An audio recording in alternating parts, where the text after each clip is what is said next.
for Clark. Speaker, my question is to the Housing Minister. Minister, the Housing Roundtable held recently in Hobart was the second in 12 months.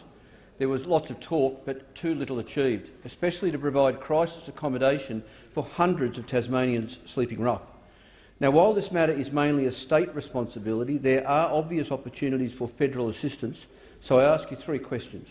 Firstly, what's the government doing to prioritise National Housing Finance and Investment Corporation funding for Tasmania? Has the government progressed its thinking regarding Tasmania's housing debt and the possibility of waiving the debt, or at least the crippling interest bill? And when will the government draft a national affordable housing plan to boost social housing supply? The Minister for Housing and the Assistant Treasurer. Well, thanks very much, Mr Speaker, and can I thank the member for Clark for his question. And I know that the member for Clark, like me, would welcome the state government announcement today of an additional $5 million for crisis accommodation in Hobart. And can I thank the member for Clark too for making time to meet with me when I was in Hobart, and I appreciate his advocacy.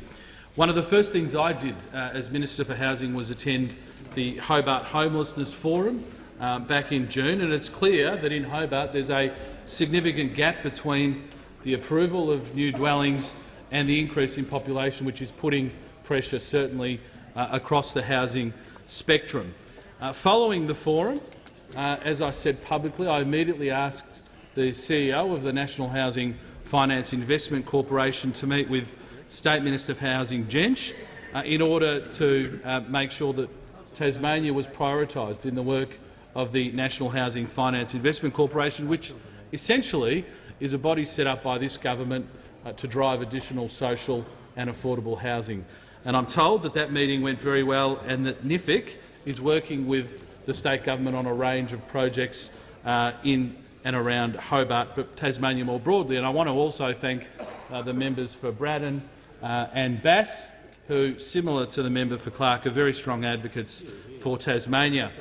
At that forum, yes, we did speak about the Tasmanian housing debt. That was a topic of conversation. And similarly, the Hobart City deal, which was an announcement of this government.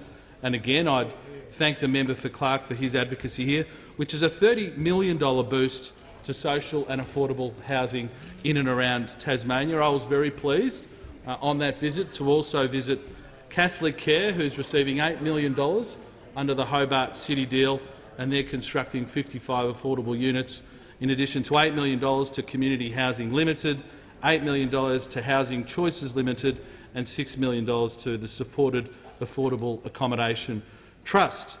Mr Speaker, the member for Clark also asks about a national plan. Well, it wasn't long ago that we renegotiated, the Prime Minister then as Treasurer and myself as his assistant, the National Housing and Homelessness Agreement, which guarantees funding, including homelessness funding. Through the agreement with Tasmania, we're already contributing $33.7 million, $3 million of which is permanent, whereas it wasn't previously, and that's solely dedicated to homelessness.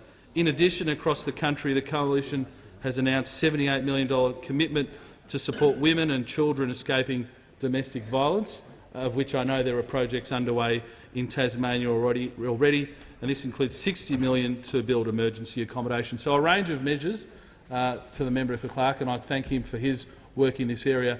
We're focused on Tasmania and Hobart more specifically, as we are throughout the country on these projects.